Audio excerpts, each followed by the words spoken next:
وإذا رأيت الذين يخوضون في آياتنا فأعرض عنهم حتى يخوضوا في حديث غيره، وإما ينسينك الشيطان فلا تقعد بعد الذكرى مع القوم الظالمين. وما على الذين يتقون من حسابهم من شيء ولكن ذكرى لعلهم يتقون. وذر الذين اتخذوا دينهم لعبا ولهبا وغرتهم الحياة الدنيا وذكر به أن تبسل نفس بما كسبت ليس لها من دون الله ولي ولا شفيع، وإن تعدل كل عدل لا يؤخذ منها. أولئك الذين أبصروا بما كسبوا لهم شراب من حميم وعذاب أليم بما كانوا يكفرون.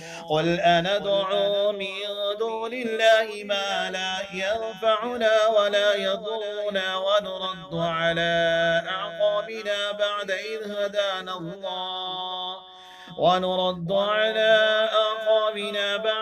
هدانا الله كالذي استهوته الشياطين في الأرض حيران له أصحاب يدعونه إلى الهدى ائتنا. قل إن هدى الله هو الهدى وأمرنا لنسلم لرب العالمين وأن أقيموا الصلاة واتقوه وهو الذي إليه تحشرون. وهو الذي خلق السماوات والأرض بالحق ويوم يقول كن فيكون قوله الحق وله الملك يوم ينفخ بالصور عالم الغيب والشهادة وهو الحكيم الخبير.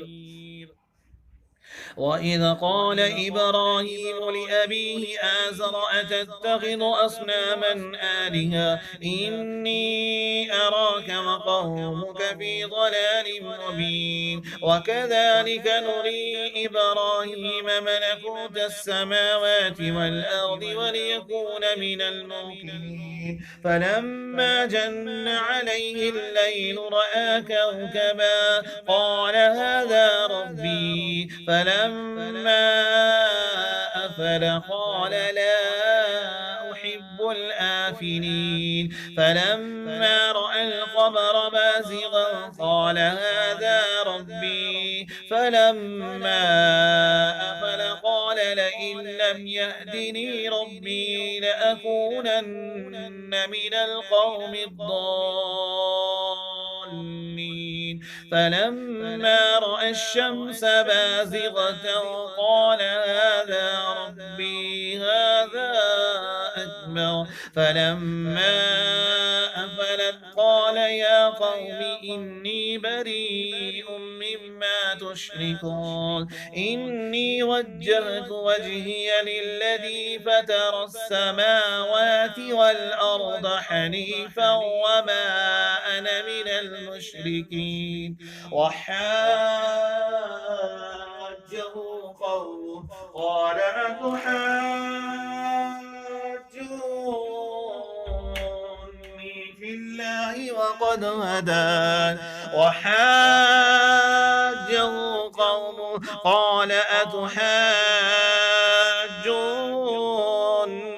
في الله وقد هدان ولا أخاف ما تشركون به إلا أن يشاء ربي شيئا وسع ربي كل شيء علما أفلا تتذكرون. وكيف أخاف ما أشركتم ولا تخافون أنكم أشركتم بالله ما لم ينزل به عليكم سلطانا فأي الفريقين أحق بالأمن إن كنتم تعلمون.